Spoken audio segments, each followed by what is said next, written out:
বঞ্চিতদের সকল বঞ্চনার অবসানে ও দেশের মানুষের স্বার্থ রক্ষায় ভয়েস অব বেঙ্গলের একমাত্র উদ্দেশ্য। সকলকে সংগ্রামী অভিনন্দন জানিয়ে আজকের প্রতিবেদন শুরু করছি। আমি শামীম আক্তার।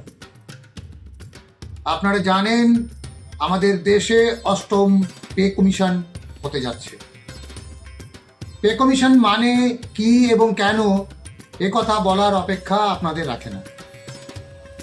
সুতরাং রাজ্য সরকারি কর্মচারী এবং কেন্দ্র সরকারের কর্মচারীদের পোয়াবারো, অথচ এই রাজ্যের পশ্চিমবঙ্গ রাজ্যের ৯১,০০০ কর্মচারী রয়েছেন যারা এখনো পর্যন্ত সেই ২০১৮-তে যে ৫,০০০ টাকা বেড়েছে তার বাইরে এখনো পর্যন্ত আর একটি পয়সাও বাড়েনি। অথচ আবার নতুন করে আর একটা পে কমিশন হতে যাচ্ছে। খুব অবাক লাগে, এরা দাবি করে এরা নাকি মা মাটি মানুষের সরকার।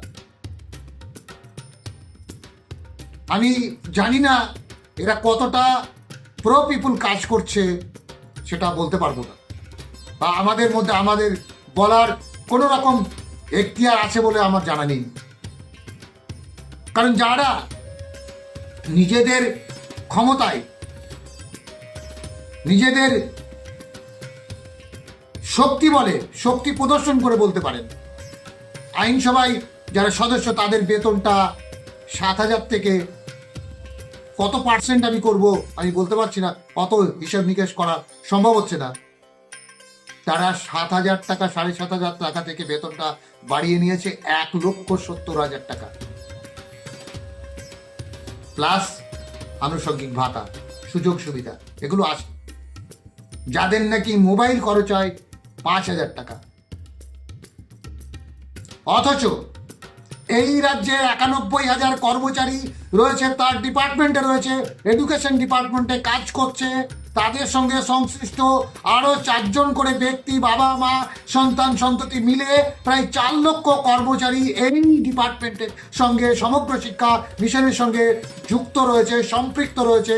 অথচ তারা মুখাপেক্ষী হয়ে রয়েছে, কিন্তু তাদের কোনো ডেভেলপমেন্ট হচ্ছে না।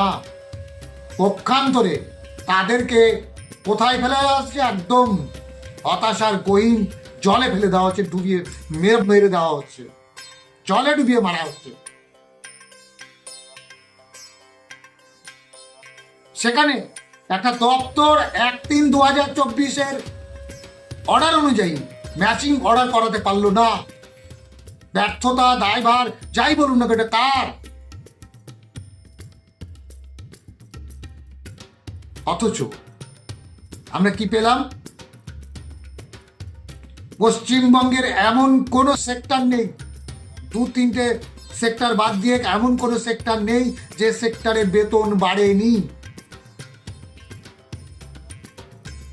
২০১১-র পরে যারা যুক্ত হয়েছে তাদের বেতন বাড়ার জন্য রাজ্য সরকারের একদম মাথা ব্যথা হয়ে গেছে, তাদেরটা করতে পারছেন।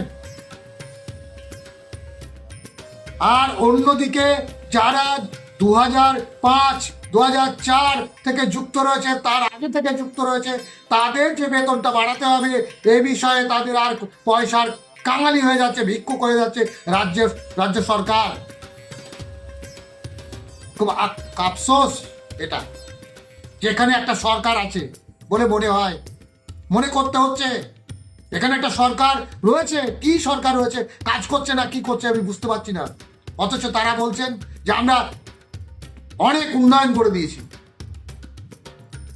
আমার বক্তব্য হচ্ছে, পে কমিশন যখন হচ্ছে এখানেও হবে পে কমিশন। এখানেও মাস্টারমশাইদের যারা একসঙ্গে একই জায়গায় কাজ করছে, একই ছাদের তলায় কাজ করছি, একই কাজ করছি, একই পরিশ্রম করছি, তারাও কিন্তু এখন পে কমিশনের হিসাব নিকাশ করতে আর কয়েকদিন পরে ব্যস্ত হবে।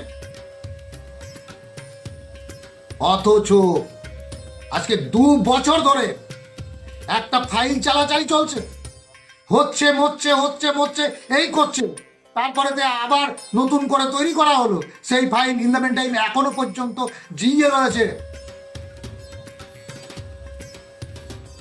আপনাদের স্ক্রিনে দিয়ে দেবো ফাইল নাম্বার সব আজকে। অথচ সেই সেক্টরের বেতনটা এখনো পর্যন্ত বাড়ছে না। ঘোষণার জন্য ফাইলটা নাকি মুখ্যমন্ত্রীর দপ্তরে পৌঁছে গেছে। আমি আজকে বলবো মুখ্যমন্ত্রী, মাননীয় মুখ্যমন্ত্রী, আপনি অন্ততপক্ষে আমাদেরকে পরিষ্কার করে বলুন, হয় বেতন বাড়বে, নতুবা বলুন বাড়বে না, রিজেক্ট করে দিন। আমরা আর আপনাদের ওই ঘোষণার অপেক্ষায় থাকতে পারছি না। আর আমাদের সুখবর দিতে হবে না কোনো কাউকে। আমরা শুধু জানতে চাইছি, আমরা বলতে চাইছি, রিজেক্ট করে দিন, রিজেকশন করে দিন। আমরা ডিসিশন নিই কি করব, আত্মহত্যা করব না লড়াই করব নাকি মারবো নাকি মরবো, সেটা আমরা ঠিক করব, ডিসিশন নেব। আপনারা যেমন ডিসিশন নিতে পারবেন, নেওয়ার অধিকার রয়েছে, আমাদেরও রয়েছে ডিসিশন নেওয়ার। Take your decision. যেখানে ভারতের কেন্দ্রীয় সরকার তার আনস্কিল লেবারের ওয়েজ হচ্ছে 753 টাকা পার ডে, 20,000 প্লাস হচ্ছে পার মান্থ। আনস্কিল লেবারের কথা বললাম, তাহলে স্কিল লেবারের কত? 1035 ডেলি ওয়েজ। মান্থলি কত? 26,000 প্লাস। আমার বক্তব্য একেবারে ক্লিয়ার, একদম জলের মতো পরিষ্কার করে বলছি। 20 আগস্ট 2023 সালে যে ডিপার্টমেন্ট বলছে তার ডিপার্টমেন্টের শ্রমিকদের বেতন, আনস্কিল লেবারের বেতন হচ্ছে 735 টাকা, আর স্কিল লেবারের বেতন হচ্ছে 1035 টাকা, অর্থাৎ 20,000 প্লাস 26,000 প্লাস। সেই দপ্তর অর্থাৎ কেন্দ্রীয় সেন্ট্রাল লেবার ডিপার্টমেন্ট 20 আগস্ট 2023 সালে যেই 91,000 কর্মচারীর ইপিএফ এর ব্যাকলগ মামলায় এক্সামশন ফাইল করলো এবং পেলো এক্সামশন, যেটা পায়নি 2017 সালে পায়নি, 16 সালে পায়নি, 18-তে পায়নি, 19-এ পায়নি, 21-এ পায়নি, 2022-এ পায়নি, এক্সামশন পায়নি, 2023-এ পাচ্ছে। কখন? নাকি সুপ্রিম কোর্ট থেকে ফিরে আসা যখন কলকাতা হাইকোর্টে কোর্ট অফ কন্টেম্পটের সামনাসামনি হলো, তখন পাচ্ছে এক্সামশন। ওয়ারাস এক্সামশন খারিজ চলে না, কিন্তু কোনো এক অযাচিত কারণে, ওটা বলবো না, বুঝে নিতে হবে, কোনো একটা অযাচিত কারণে আমাদেরকে হারানো হলো। আমি বলবো আমাদেরকে হারানো হয়েছে। তাহলে যে ডিপার্টমেন্ট বলছে তার স্কিল লেবারের বেতন 26,000 টাকা প্লাস, 26,000 প্লাস, যে ডিপার্টমেন্ট বলছে যে তার আন্ডারে আনস্কিল লেবার যারা আছে তাদের বেতন 20,000 প্লাস মান্থলি পার মান্থ, সেই দপ্তর পশ্চিমবঙ্গ রাজ্যের সমগ্র শিক্ষায় নিযুক্ত কর্মচারীদের বেতন 8,000, 10,000 এবং 13,000, তাদের ডেভেলপমেন্ট আটকে দিয়ে এক্সামশন দিয়ে দিল, রেহাই করে দিল পশ্চিমবঙ্গ সরকারকে। তাহলে কি বলবো যে এই সরকার আর কেন্দ্রের সরকারের মধ্যে কোনো পার্থক্য আছে? আমরা দেখতে পাচ্ছি কোনো পার্থক্য নেই, অর্থাৎ সরকার কোনো পার্থক্য নেই। সুতরাং এখানে একটা ডবল ইঞ্জিন সরকারই চলছে।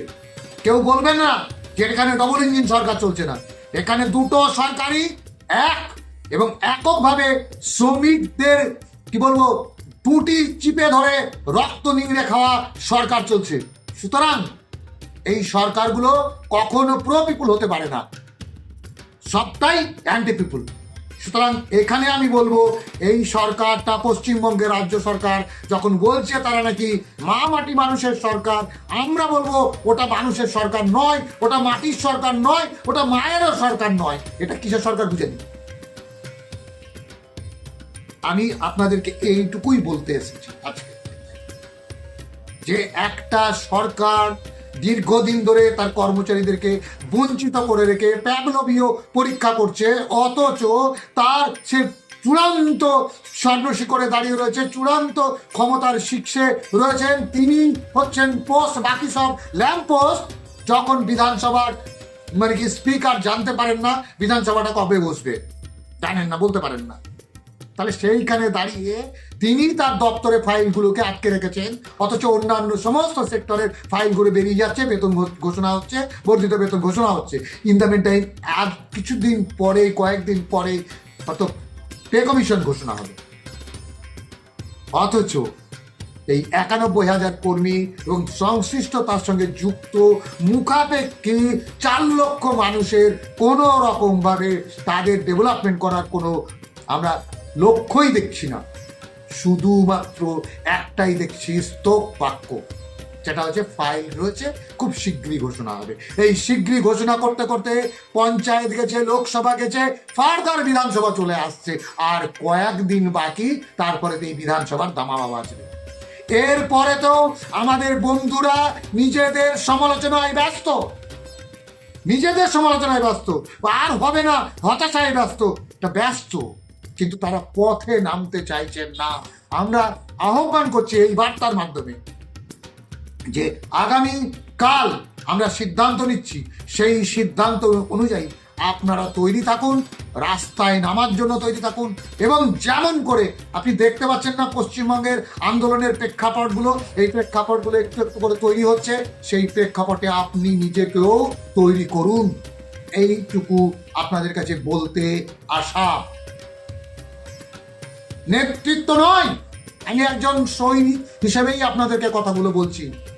অন্তত পক্ষে ভাই, দাদা, বন্ধু হিসেবে এইটুকু ভেবে সমালোচনা করুন, কোনো আপত্তি নেই। আমার কোনো আপত্তি নেই সমালোচনাতে।